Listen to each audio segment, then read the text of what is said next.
Olá, tudo bem? Nesse vídeo vou comentar sobre a tão polêmica questão do tratamento diferenciado da NR1. Quem tem direito, como fazer para a empresa atender os critérios do tratamento diferenciado e que critérios são esses. Tudo isso a gente vai ver aqui nesse vídeo. Vai ser uma videoaula sobre esse assunto, tá certo? Atualizando você sobre as questões mais recentes relacionadas ao tratamento diferenciado da NR1. Mas, antes de irmos para o conteúdo, se você ainda não me conhece, meu nome é Alessandro, sou técnico e engenheiro de segurança do trabalho e o seu consultor aqui na EDL. Se você ainda não está inscrito no nosso canal, peço que você se inscreva. Isso ajuda o nosso canal a crescer e ganhar relevância no YouTube. E se esse vídeo trouxer alguma informação relevante para você, ao final eu peço que você dê um like, compartilhe com algum colega, algum amigo que pode também se interessar por esse conteúdo, por esse assunto. E ajude o nosso canal a crescer e ganhar relevância no YouTube. Porque assim o YouTube passa a mostrar os nossos vídeos para mais pessoas que também tenham interesse nesse tema. Tá bom? Então vamos direto ao ponto. Então, a NR1 passou por uma revisão geral, né, em meados de 2019 e trouxe mais modernidade para a norma, né, deixou mais atual a norma. Então, a última modificação dessa norma, você pode conferir aqui, foi em 9 de março de 2020 e a vigência dela passou a vigorar a partir de 3 de janeiro de 2022, ou seja, 3 de janeiro do ano passado.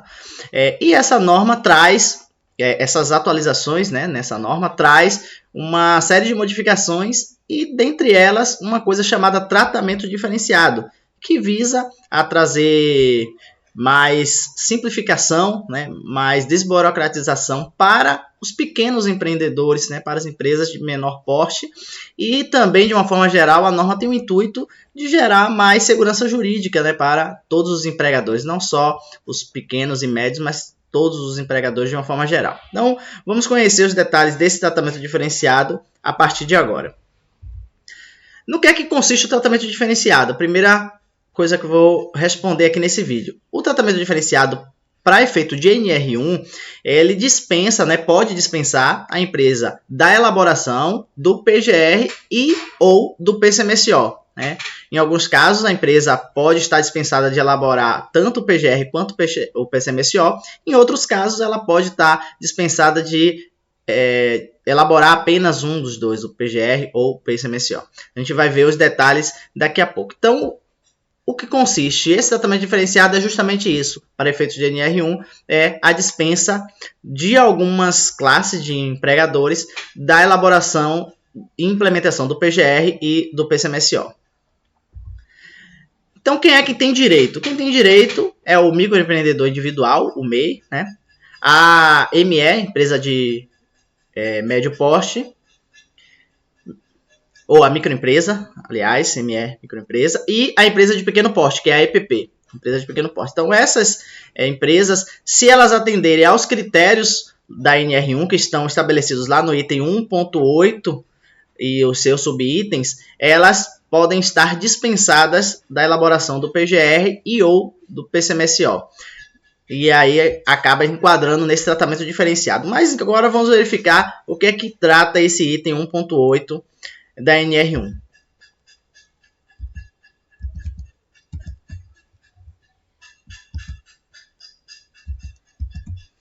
Vamos lá na NR1. O item ponto 8 traz justamente aqui o tratamento diferenciado ao MEI, a microempresa, né, ME, e a empresa de pequeno porte, EPP.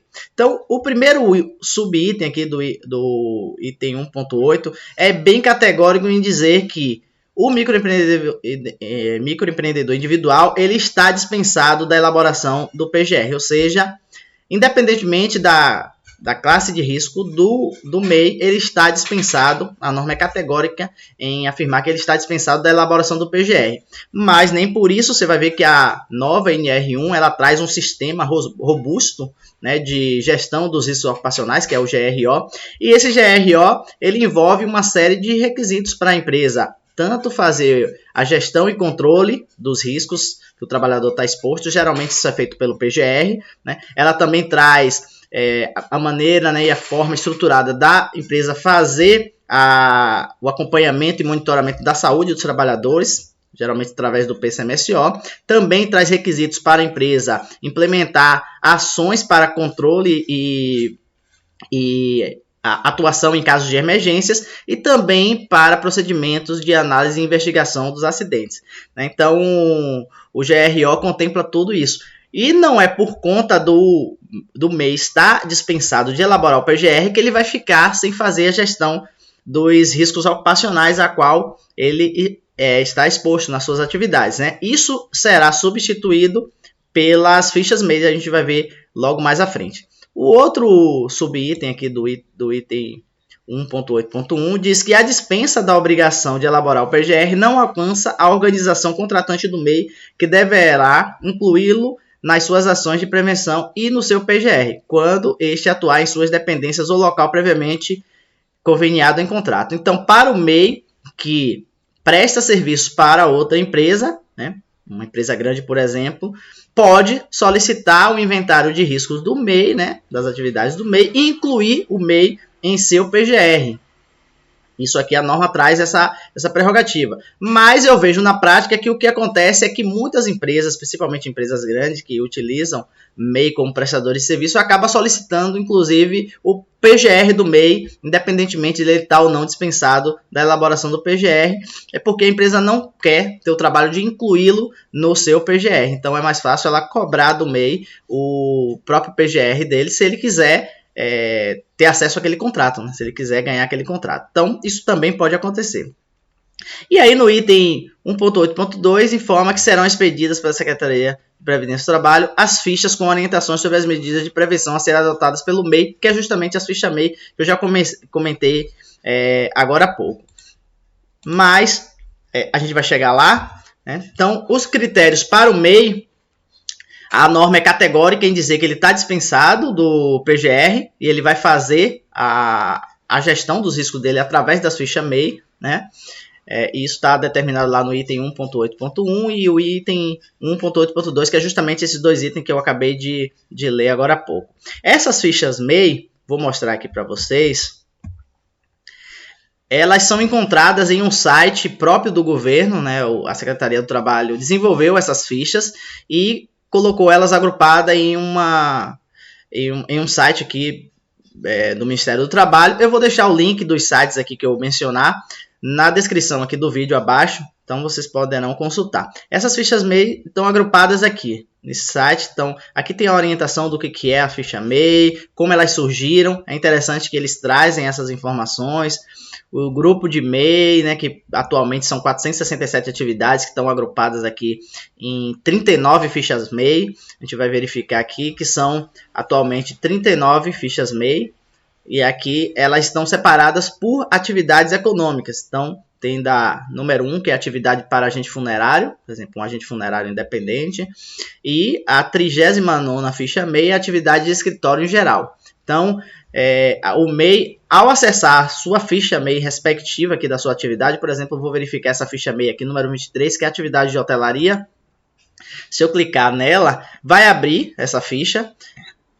E aí essa ficha vai trazer uma relação dos riscos, né? Aqui, ficha MEI número 23, atividade de hotelaria, tem uma breve introdução aqui, e aí abaixo vem a abrangência com os prováveis riscos que o MEI que desenvolve essa atividade está exposto. Por exemplo, alguns riscos de acidente aqui, ó, quedas em piso escorregadio é um deles, por exemplo, um risco de acidente, tudo separadinho por classe de risco, né? Exposição a agentes biológicos, aqui tem alguns também que pode estar exposto.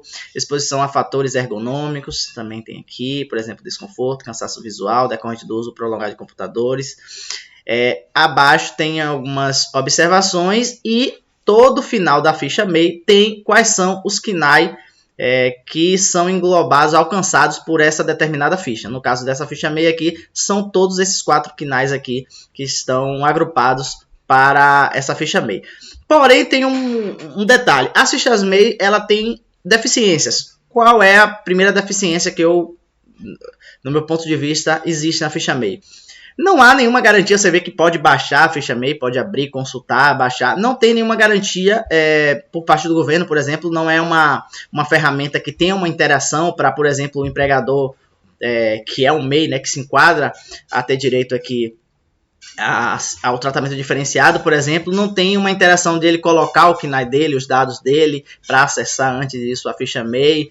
Também não tem nenhuma forma de assinalar que ele realmente verificou a ficha MEI dele, teve acesso, está ciente de todas as informações aqui que envolve a ficha MEI respectiva da atividade dele. E também não há uma forma de interação do próprio MEI modificar as informações dessa ficha. Por exemplo, vamos supor que o MEI ele desenvolve uma atividade como agente hoteleiro autônomo e está agrupado aqui nessa ficha MEI, mas, por exemplo, ele não está exposto, nenhuma atividade dele expõe esse trabalhador a choque elétrico, que é um dos riscos de acidente que está envolvidos aqui nessa ficha MEI. Ele não tem como extrair da ficha MEI essa informação, esse risco.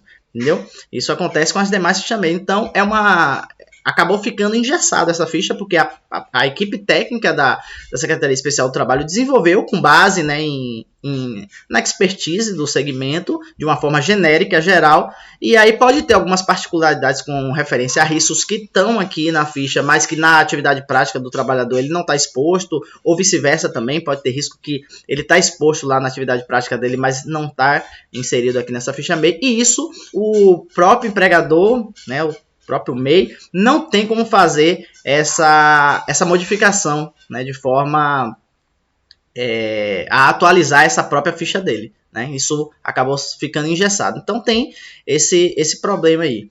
Mas é uma solução interessante para ajudar, né, os microempreendedores individuais a fazer a gestão dos seus riscos, dos riscos ocupacionais que eles estão expostos. Então, no caso do PGR, ele está totalmente dispensado, o MEI, né? Ele vai substituir o PGR pela respectiva ficha MEI da atividade dele. Já o PCMSO, ele vai ter que emitir a declaração de inexistência de risco, né, que é a DIR, e atender ao critério do item 1.8.6 da NR1. Vamos ver que critérios são esses. 1.8.6 diz que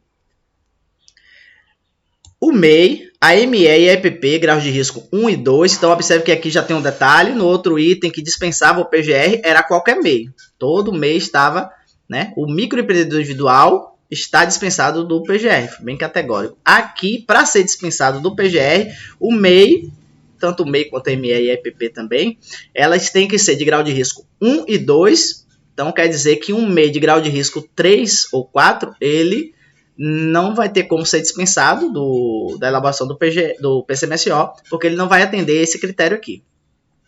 Que declararem as informações digitais na forma do subitem 1.6.1. Esse subitem é justamente o item que traz a questão da DIR, Declaração de Inexistência de Risco, que a gente vai ver daqui a pouco também. E não identificarem exposições ocupacionais a agentes físicos, químicos, biológicos e riscos relacionados a fatores ergonômicos. Então, esse MEI tem que ser grau de risco 1 e 2 e também na respectiva ficha MEI dele não pode apresentar os riscos relacionados a fatores físico, químico, biológico e também relacionados a fatores ergonômicos. Eles sim ficam dispensados de elaboração do Programa de Controle Médico de Saúde Ocupacional, PCMSO, apenas se atender esses critérios aqui. No caso do MEI, se ele for grau de risco 1 e 2, né, se ele verificou lá na ficha MEI respectiva da atividade dele que não tem exposição a agente de risco físico, químico, biológico e também riscos relacionados a fatores ergonômicos, aí sim ele se habilita para ter esse tratamento diferenciado e aí fica dispensado da elaboração do PCMSO. Porém, no subitem seguinte diz que a dispensa do PCMSO não desobriga a empresa da realização dos exames médicos e emissão de atestado de saúde ocupacional. Isso aqui é uma obrigação trabalhista, né? Tá lá dentro da CLT, então todo empregador tem que fazer o monitoramento da saúde dos seus trabalhadores. Então, um mês, se ele tiver um empregado, né, ele pode ter um empregado registrado. Se ele tiver um empregado, mesmo ele estando dispensado da elaboração do PCMSO, ele vai ter que realizar o exame. Aí, como ele não vai ter risco químico, físico, biológico e nem riscos associados a fatores ergonômicos, ele vai fazer apenas um exame clínico básico, né, uma anamnese e um exame clínico básico e submeter esse trabalhador a elaborar a realizar esse exame, e aí o médico que atender ele vai ter que emitir o atestado de saúde ocupacional da mesma forma que todas as empresas que possuem PCMSO, tá certo? A declaração de inexistência de risco, eu vou falar dela mais na frente, mas eu vou mostrar para vocês que essa essa declaração é feita também através de um site do governo, uma área específica dentro do site governamental, que é esse site aqui. Vou deixar também na descrição. E aí você vai ter que acessar, né? Vou adiantar isso aqui, mas a gente vai comentar mais sobre a declaração de inexistência de risco. Eu vou entrar aqui com o meu certificado digital. E aí, ao acessar essa página, você vai ser direcionado para essa página inicial aqui. E ela tem 2 botões, né? E a pessoa vai ter que escolher uma das opções abaixo. Aí, na primeira tem a opção de emitir a declaração de inexistência de risco, que é justamente a DIR. Informa que traz uma breve informação do que é a DIR, né? Para quem é a emissão dessa DIR. E também o empregador poderá elaborar o programa de gerenciamento de risco usando essa própria plataforma do governo, que já contém um programa de gerenciamento de risco pré-estruturado, onde o empregador, né, se ele atender esses critérios que estão descritos aqui, ele vai poder elaborar o PGR. São algumas atividades específicas, não são todas as atividades, então tem alguns sinais específicos, ele vai apenas preencher algumas informações que o sistema vai solicitar e no final vai ser gerado um documento PGR pré-estruturado pela parte técnica da Secretaria do Trabalho que elaborou essa plataforma, e aí ele vai poder imprimir ou baixar, salvar em seu computador e utilizar, né, para os devidos fins aí de fiscalização e de informações ao governo, tá? Esse PGR. Mas dando continuidade, então o PCMSO, para ser dispensado, tem que atender os critérios do item 1.8.6, no caso do MEI, e emitir a declaração de inexistência do risco, que é através daquela ferramenta que eu acabei de mostrar para vocês. Já os critérios para a ME, né, microempresa e empresa de pequeno porte, a EPP, para ser dispensada do PGR, também precisa emitir a DIR, né, declaração de inexistência do risco, que faz também naquela mesma plataforma que eu acabei de mostrar, e tem que atender ao critério do item 1.8.4. Esse critério, nós já passamos por ele, mas é justamente esse critério aqui, ó. As microempresas e empresas de pequeno porte, graus de risco 1 e 2, ou seja, então apenas empresas que enquadram, né, no regime ME e EPP, graus de risco 1 e 2, que no levantamento preliminar de perigos, surge aqui uma informação técnica nova agora, levantamento preliminar de perigos, que a gente chama de LPP, não identificar exposições ocupacionais a agentes de risco físico, químico e biológico em conformidade com a NR9 e declararem as informações digitais na forma do subitem 1.6.1, que é justamente a DIR, ficam dispensadas da elaboração do PGR. Então, para as empresas ME e EPP, elas precisam ser grau de risco 1 e 2 e tem que ser feito anteriormente aí um levantamento preliminar de perigos. Esse levantamento preliminar de perigo, a gente vai ver daqui a pouco que a norma não traz de quem é essa responsabilidade da elaboração, né? Fala só que o empregador é o que é responsável por fornecer essas informações, mas claro, se ele não tiver condições técnicas de fazer esse levantamento de perigo, porque para fazer isso precisa ter um conhecimento técnico, é alguém que saiba fazer a análise, identificação de risco, saiba fazer uma análise qualitativa bem feita no ambiente de trabalho para identificar agentes e fatores de perigos e riscos, né? Então ele pode delegar isso para qualquer pessoa que seja da empresa ou fora da empresa para fazer isso, pode ser um consultor, por exemplo. Então se ele é de grau de risco 1 e 2, é ME ou EPP, grau de risco 1 e 2, e nesse levantamento preliminar de perigos não identificar agentes de risco físico, químico e biológico, aí eles estão dispensados da elaboração do PGR, então não precisa elaborar o PGR.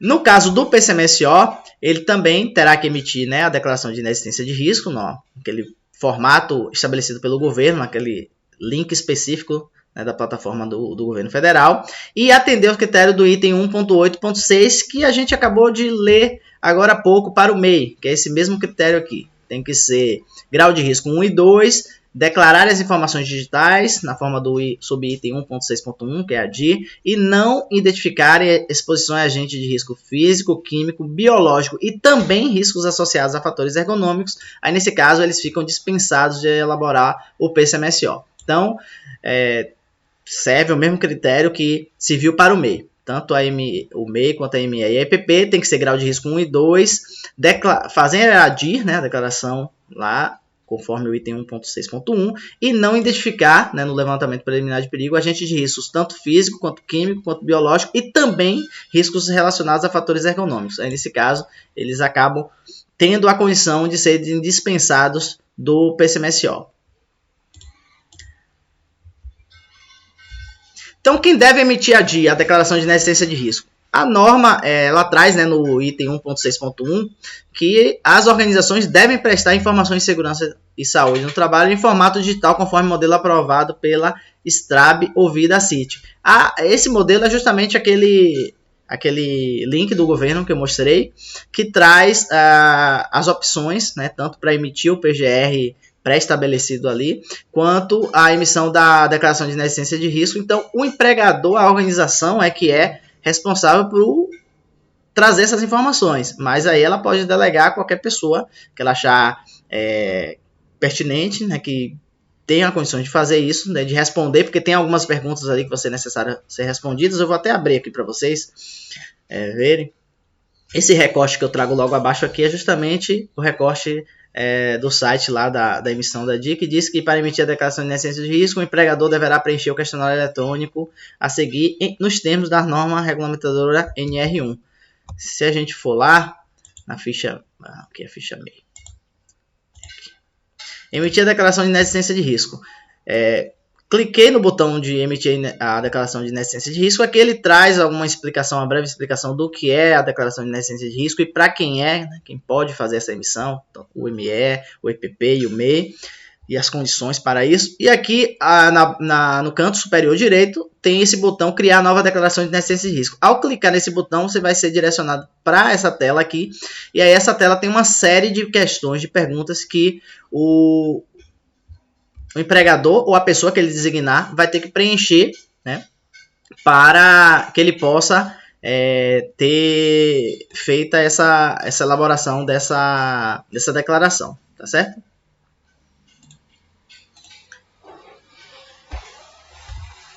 E no caso do LPP, do levantamento preliminar de perigos, quem deve fazer?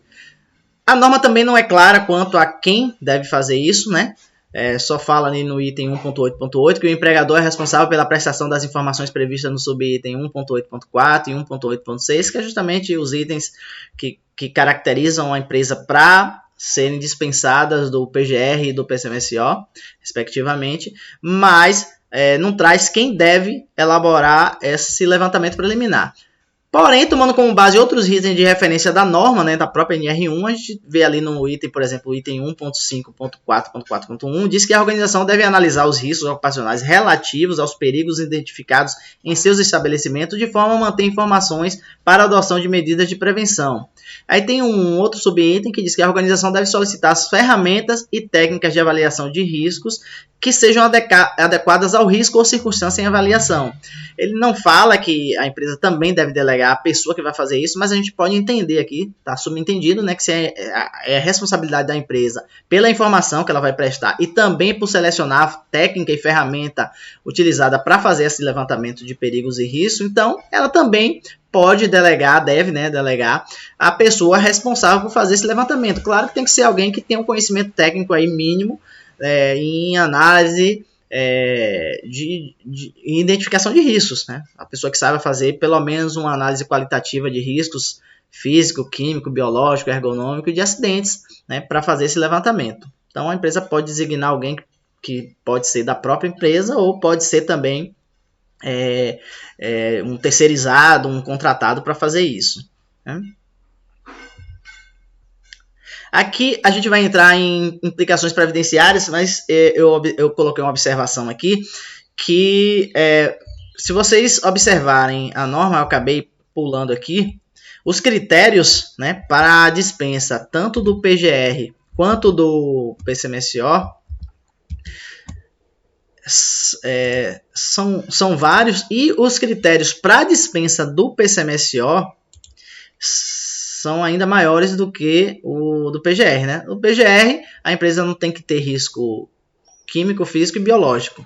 Já no caso do PCMSO, ela além de não ter fatores de risco químico, biológico e físicos, ela também não tem que ter fatores associados a agentes ergonômicos. Então, a gente observa que vai ser extremamente raro uma empresa se enquadrar para ser dispensada da elaboração do PCMSO. Mas, eventualmente, a gente sabe que em alguns casos pode sim ter, né, essas empresas que se enquadram nesse critério, e aí sim ela tem previsão legal para ser dispensada do PCMSO. É só um detalhe que pode às vezes passar despercebido e a pessoa inadvertidamente acabar enquadrando uma empresa, né, que supostamente tem direito ao tratamento diferenciado para dispensa do PCMSO, mas a pessoa não identificou lá algum agente de risco ergonômico que está presente nas atividades dela. Então, tem que ter atenção a isso também. Implicações previdenciárias. Esse tratamento diferenciado acabou trazendo implicações previdenciárias. As normas regulamentadoras são normas trabalhistas, né, direito trabalhista, mas acabou trazendo implicações previdenciárias para o caso da aposentadoria especial, né, emissão do PPP eletrônico, né, que no inciso 3º do artigo 284 da IN 128, o decreto 3048 não traz isso aqui, tá, essa prerrogativa, então já era muita discussão por conta disso, porque o decreto é uma lei que é um pouco mais complexa para ser editada, revisada, né? Então a instrução normativa ela está mais próximo ali da operacionalização, né, dos procedimentos, e aí a IN 128 do INSS veio a substituir a IN 77, e em 28 de março de 2022, ela foi editada e publicada no Diário Oficial no dia 29 de março de 2022.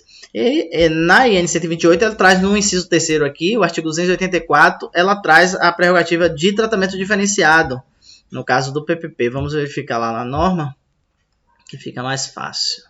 Instrução normativa. O artigo 284 é justamente esse artigo aqui, que diz que a partir de janeiro de 2004, né, conforme estabelecido pela Instrução Normativa número 99 de 2003, a empresa ou equiparada à empresa deverá preencher o formulário PPP de forma individualizada para seus empregados, trabalhadores avulsos e contribuintes individuais cooperados que trabalhem expostos a agentes prejudiciais à saúde, ainda que não presentes os requisitos para fins de enquadramento de atividade especial. Esse PPP era feito em modelo de papel, né, modelo físico, agora vai ser totalmente eletrônico, apresentado ao trabalhador lá pelo meu INSS. Então, o PPP eletrônico que veio substituir o PPP de papel. Então, segue esse mesmo requisito aqui, seja pela eficiência ou eficácia dos equipamentos de proteção, coletivos ou individuais, seja por não se caracterizar a permanência. Então, mesmo aqueles trabalhadores que não estão expostos a agentes nocivos, né, que enquadram em seja uma aposentadoria especial, mesmo assim as empresas terão que emitir o PPP desses trabalhadores. E aí, no inciso 3º, ele informa aqui que a declaração, que é o que interessa a gente, a declaração de inexistência de exposição a risco físico, químico e biológico ou associação desses agentes no PPP poderá ser feita, e aí traz três classes aqui, né, de critérios. Para a microempresa e empresa de pequeno porte, EPP e ME, que são duas classes de empregadores que se enquadram no tratamento diferenciado da NR1. No item 2, para o microempreendedor individual, o MEI, também é um tipo de empregador que se enquadra no tratamento diferenciado. E depois ele traz por último também, no 3º item, para todas as demais empresas que não se enquadram no tratamento diferenciado. Mas observe que acabou tendo uma implicação do tratamento diferenciado aqui também na legislação previdenciária, no que se refere à aposentadoria especial. Então, para a ME e a EPP, embasada na declaração eletrônica de ausência de risco físico, químico e biológico previsto no item 1.8.4 da NR1, né? Ou seja, embasada na DI, com redação dada e tal, ela pode embasar, o que é que esse item quer dizer? Que ela pode extrair, né, a informação para declarar no e-social, por exemplo, né, e emitir o PPP eletrônico dos seus trabalhadores, pode embasar essa informação na própria declaração de inexistência de risco, a qual esse tipo de empregador que tem direito ao tratamento diferenciado vai ter que emitir lá no site do governo. Então, ela não vai precisar, por exemplo, elaborar um LTCAT para provar que a empresa não tem exposição a agente de risco físico, químico e biológico, né? Ou associação desses agentes. Porque se ela não tem essa exposição a nenhum desses agentes, evidentemente que ela não vai ter esse agente nocivo que caracteriza ou enseja a aposentadoria especial. Então ela pode se embasar na própria DIR da empresa para transferir essas informações para o E-Social, no evento S2240 dos seus trabalhadores, por exemplo. Já no item 2, no caso do MEI, né, também é um tipo de empregador que tem tratamento diferenciado, sempre que nas fichas com orientações sobre as medidas de prevenção a serem adotadas de acordo com a atividade econômica desenvolvida nos termos do item 1.8.2 da NR1, não existir indicações de exposição a agentes físico, químicos ou biológicos. Então, no caso do MEI, para ele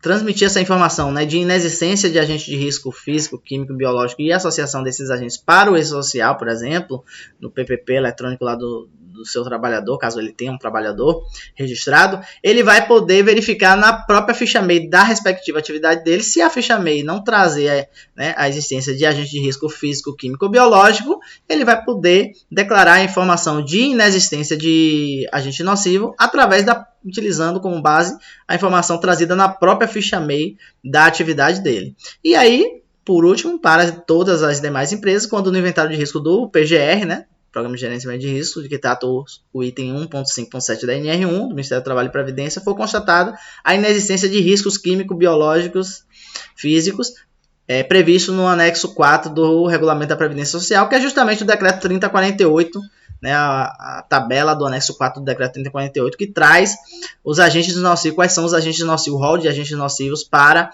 caracterização de aposentadoria especial. Então, até para as outras empresas que não se enquadram no tratamento diferenciado, a IN, né, traz requisitos aqui de tratamento, não de tratamento diferenciado, mas de uma opção de utilizar o próprio PGR para subsidiar essas informações, ao invés de ter que elaborar um LTCAT informando que a empresa não tem nenhum agente nocivo de risco ali nas suas atividades, né?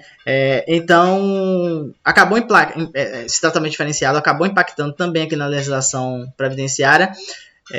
Claro que gera, né, controvérsia, é por isso que esse tema é polêmico. Alguns profissionais da área de saúde não concordam, né, que a empresa pode utilizar esses outros documentos para informar, né, no S2240, por exemplo, que ela não tem agente nocivo nas suas atividades. Ainda assim precisaria, para esses profissionais, né, que acreditam nisso, ainda assim ela precisaria elaborar o LTCAT por conta lá do Decreto 3048, que só cita o LTCAT, né, como documento base para a informação e a caracterização da aposentadoria especial, mas no meu entendimento não é necessário, traz essa previsão legal aqui na própria legislação. E, claro, se for um processo bem feito, né, se a empresa realmente foi enquadrada corretamente no tratamento diferenciado, ela pode ficar tranquila que não terá problemas futuros com relação a utilizar essas informações da DIR ou da ficha MEI dela ou do próprio PGR, tá certo? Então, alguns cuidados com relação a esse assunto aplicação indiscriminada do tratamento diferenciado. Isso foi uma coisa que aconteceu bastante, eu pude observar na minha prática do dia a dia mesmo, principalmente logo quando a legislação entrou em vigor, né, no início do ano, muitas empresas sendo enquadradas com tratamento diferenciado de forma indiscriminada, né, a pessoa não fazia o LPP, né, o levantamento preliminar de perigos, e só por a empresa ser enquadrada ali no MEI, na ME, e de grau de risco 1 ou 2, ele já enquadrava como tratamento diferenciado, sem analisar se tinha ou não nas atividades da empresa os fatores de riscos, né, químico, físico, biológico ou ergonômicos. Então, essa aplicação indiscriminada do tratamento diferenciado pode incorrer em insegurança jurídica para a empresa e trazer problemas futuros em caso de fiscalizações, né? Então, tem que ser feito, claro, por um profissional que entenda, que saiba fazer um levantamento mínimo ali, preliminar de perigos e riscos, e que enquadre corretamente a empresa dentro dos critérios de tratamento diferenciado. Outro cuidado levantamento preliminar de perigo realizado por quem não entende e não documentado. Outra coisa também que pode acontecer o próprio empregador fazer isso sem ele ter o conhecimento técnico necessário para fazer esse levantamento, ou então designar alguém que não tem esse conhecimento e a pessoa nem documentar isso, não usar um formulário, um documento, né, comprovando que realmente foi feito esse levantamento, porque num caso de fiscalização, como está previsto em norma, isso, o fiscal pode solicitar esse documento, e aí se você não documentou, não registrou isso de alguma forma, a empresa acaba ficando descoberta, traz insegurança jurídica e pode trazer problemas futuros, autuação ou até multa. Então, é bom se atentar a isso. E o último item é a atenção ao cumprimento das demais disposições legais. Não é porque a empresa, mesmo se enquadrando nos critérios para tratamento diferenciado, não é porque a empresa está dispensada da elaboração do PGR e também do PCMSO, ou de um ou de outro, que ela não vai ter que atender aos demais dispositivos legais. Ela tem que atender os demais dispositivos legais, tanto da própria NR1 quanto das demais normas também. Por exemplo, a empresa mesmo dispensada de elaborar o PGR e o PCMSO, mas ela vai ter que ter um procedimento para análise e investigação de acidente, vai ter que ter um procedimento para atendimento a situações de emergências, né?